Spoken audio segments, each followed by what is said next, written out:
पुरुषांमधलं वंध्यत्वाचं प्रमाण वाढत चाललेलं आहे। जर आपण बघितलं तर साधारणपणे 1/3 केसेसमध्ये, वंध्यत्वाच्या केसेसमध्ये स्त्रियांमध्ये इश्यूज आढळून येतात, 1/3 केसेसमध्ये पुरुषांमध्ये इश्यूज जाणून येतात आणि 1/3 केसेसमध्ये साधारणपणे स्त्री आणि पुरुष या दोघांमध्येही काहीतरी इश्यूज असतात आणि म्हणून त्यांना वंध्यत्वाला सामोरं जावं लागतं। So on an average 50% chance की मेल फॅक्टर इन्फर्टिलिटी आहे, 50% चान्स की पुरुषांमध्ये काही अशी कारणं आहेत, शुक्राणूंची काउंट किंवा संख्या, गतिशीलता किंवा त्याचं आकारमान याच्यामध्ये कुठेतरी इश्यू आहे आणि म्हणून प्रेग्नन्सी राहत नाहीये। तर मी doctor Reshma Rajbhoi, gynaecologist and IVF consultant, Satara.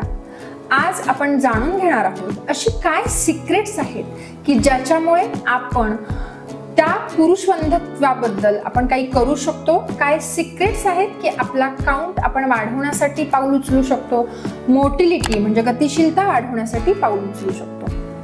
आपल्याला सर्वांना माहिती आहे की टेस्टिकल्स की जिथे शुक्राणू तयार होतात ते आपल्या शरीराच्या थोडं बाहेर असतं, स्क्रोटम मध्ये असतं। सो ते तसं का असतं तर टेस्टिकल्स मध्ये जे शुक्राणू तयार होतात आपलं बॉडी टेम्परेचरपेक्षा तिथलं टेम्परेचर साधारणपणे 1 ते 2 डिग्री सेंटीग्रेडनी कमी असणं गरजेचं आहे शुक्राणूंच्या गतिशीलतेसाठी किंवा त्यांना जिवंत राहण्यासाठी। So scrotal temperature is somewhere between the 35 degree centigrade आणि आपलं टेम्परेचर, बॉडीचं टेम्परेचर 37 डिग्री सेंटीग्रेड असतं।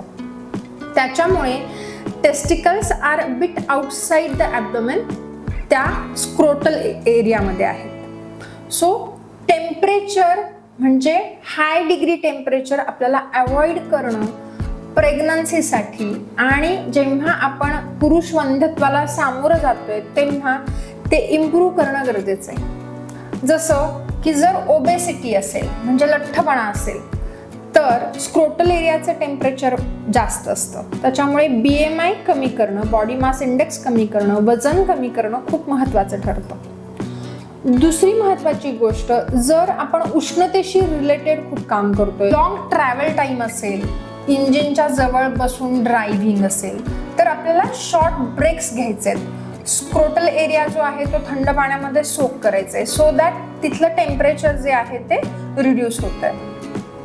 टाईट इनर्स शक्यतो नाही वापरायचे आहेत, मोबाईल हिप पॉकेटमध्ये ठेवायचं नाहीये, लॅपटॉप मांडीवरती घेऊन बसायचं नाहीये। एक खूप छान स्टडी मोबाईलच्या बाबतीतला माझ्या वाचनात आला की जर मोबाईल हिप पॉकेटमध्ये ठेवला नाही तर जवळजवळ 8% मोटिलिटी इन्क्रीज होते आणि जर मोबाईल हिप पॉकेटमध्ये ठेवला तर मोटिलिटी 8% कमी होते आणि it's a significant factor.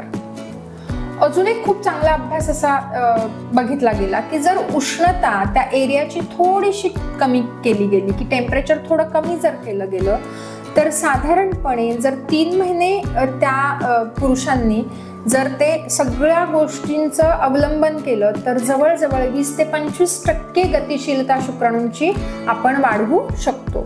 So avoid heat and quit heat is very important. साधारणपणे 8 तासाची जर झोप व्यवस्थित की ज्या झोपेची क्वालिटी, गुणवत्ता सुद्धा जर चांगली असेल तर आपण जवळजवळ 30%नी फर्टिलिटीचा चान्स वाढवू शकतो। अजून एक खूप महत्त्वाचा मुद्दा, आपल्या शरीरामध्ये झोप येण्यासाठी आपल्या इथे जी पिनियल ग्लँड असते ती मेलाटोनिन नावाचा हॉर्मोन सिक्रेट करते। पूर्वीच्या काळी लाईट्स नव्हत्या तेव्हा 7 वाजताच लोक झोपली जायची, कारण आपल्या ब्रेनमधून सिक्रेट होणारं जे मेलाटोनिन आहे ते आपल्याला इंडिकेट करायचं की आत्ता झोपेची गरज आहे आणि आत्ता झोपायचं। पण आजकाल आपल्याकडे लाईट्स, खूप महत्त्वाचं मोबाईल फोन्समधून जे लाईट इमिट होतात ते आपल्या पिनियल ग्लँडला काम करू देत नाहीत, मेलाटोनिन नावाचं हॉर्मोन सिक्रेट होत नाही आणि मग आपल्याला झोपच योग्य वेळी येत नाही। सो मी इथे नमूद करते, साधारणपणे आपण जेव्हा झोपणार असू त्याच्या साधारणपणे 2 ते 3 तास आधी आपला मोबाईल पहिला बंद करणं गरजेचं आहे.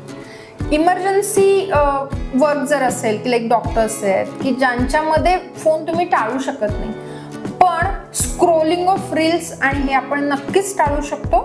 आणि मोबाईल फोन रेडिएशन इंड्यूस जी मोटिलिटी आहे ती इम्प्रूव्ह करण्यासाठी आपण त्याचा वापर थोडासा कमी करू शकतो.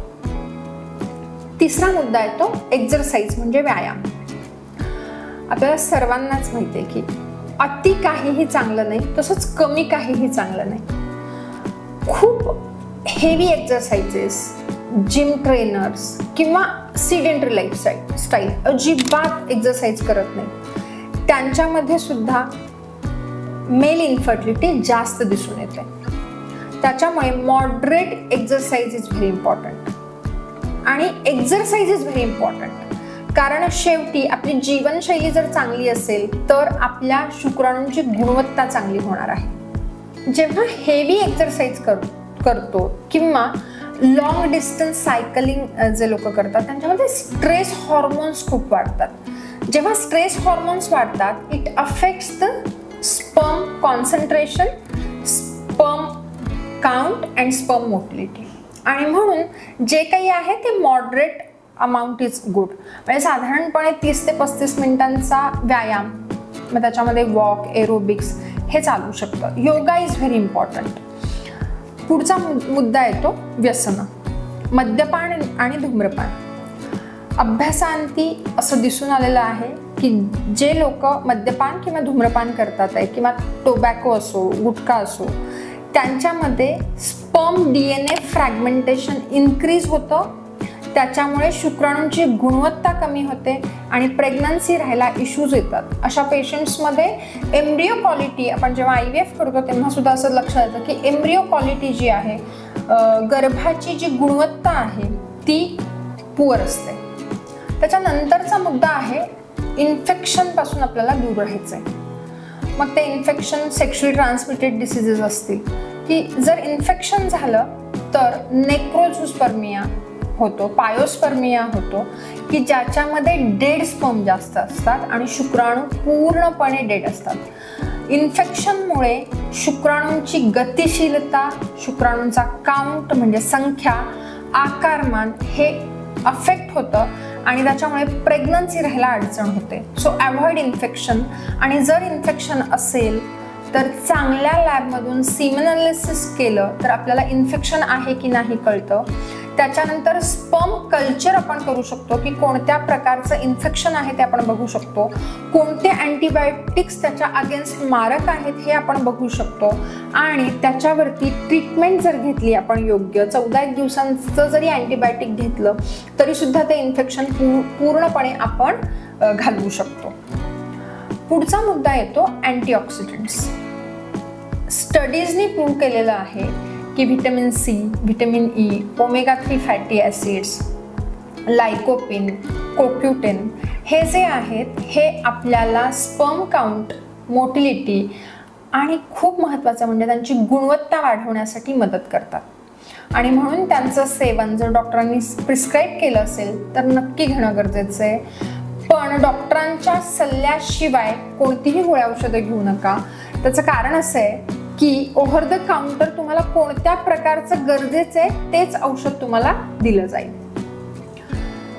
त्याच्यामुळे जर आपल्याला पुरुष वंध्यत्वाशी जर सामना करायचा आहे तर पहिल्यांदा काही लाईफस्टाईल मॉडिफिकेशन, जीवनशैलींमध्ये बदल करायचे आहेत. मॉडरेट एक्झरसाइज, योगा, झोप पुरेशी घेणं, व्यसनांपासून लांब राहणं, उष्णतेशी रिलेटेड जर आपलं वर्क असेल तर आपण प्रयत्न करायचे आहे की ते अवॉइड करायचं आहे. मोबाईलचा वापर कमी करायचा आहे की जेणेकरून आपल्या शुक्राणूंची गुणवत्ता वाढू शकते आणि आपल्याला अपत्य प्राप्तीचं सुख आपण मिळवू शकतो. धन्यवाद.